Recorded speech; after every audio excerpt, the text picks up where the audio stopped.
La femme était sur le point de jouer à un jeu pour adultes, mais son petit ami s'était déjà endormi. Elle perdit immédiatement tout intérêt, retourna à la fête frustrée et proposa qu'il jouât plutôt à action ou vérité. Au début, ce n'était qu'un jeu ordinaire. Lorsque la bouteille désigna Félix, il choisit vérité. Helena s'approcha de Félix avec un morceau de journal et lui demanda de le donner à la fille avec qui il voulait passer la nuit. Rouge de honte, Félix lança le papier à Gemma, et toute la pièce éclata de rire. Mais Gemma avait déjà un petit ami. Son petit ami Chris s'avança et donna un coup de poing à Félix, se moquant violemment de lui. Ce qui avait commencé comme un jeu innocent se termina par l'humiliation de Félix. Mais ce que personne n'avait prévu, c'était que le passé de Félix n'était pas simple. Après l'obtention du diplôme, tout le monde reçut une invitation à sa fête d'anniversaire. Le groupe arriva au vaste domaine familial de Félix, découvrant qu'il était en réalité un riche héritier. Son frère Justin les accueillit et expliqua que Félix ne pouvait pas être présent et qu'il organiserait la fête à sa place. Il les conduisit à une cabane dans la forêt et proposa un autre tour de action ou vérité, si la bouteille tournait.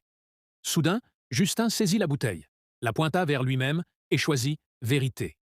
Helena demanda où était Félix. Justin répondit qu'il s'était déjà suicidé. L'ambiance dans la pièce changea, et la panique se lisait sur tous les visages. Avant sa mort, Félix avait reçu une carte postale avec une photo de groupe, faisant clairement référence à la fête de remise des diplômes. Justin croyait que cette carte était la cause du suicide de son frère. Pour découvrir qui avait envoyé la carte, il organisa ce rassemblement et déclara qu'aucun des participants ne pourrait partir avant que la vérité soit révélée. Chris essaya de résister, mais Justin le mit rapidement à terre. Helena tenta une attaque surprise, mais une seule gifle les fit tomber tous les deux. Son petit ami essaya d'appeler la police, mais Justine lui tira sur un doigt.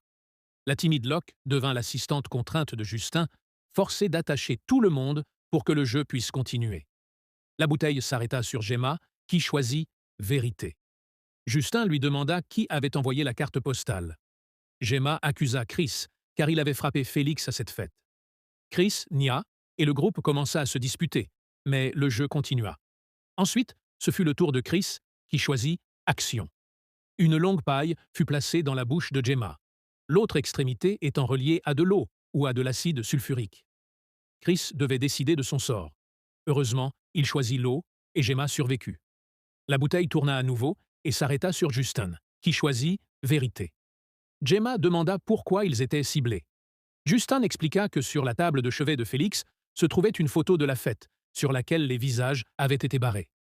Gemma soutint qu'une simple photo ne prouvait rien, mais pour Justine, c'était une preuve indéniable qu'ils avaient repoussé son frère au suicide.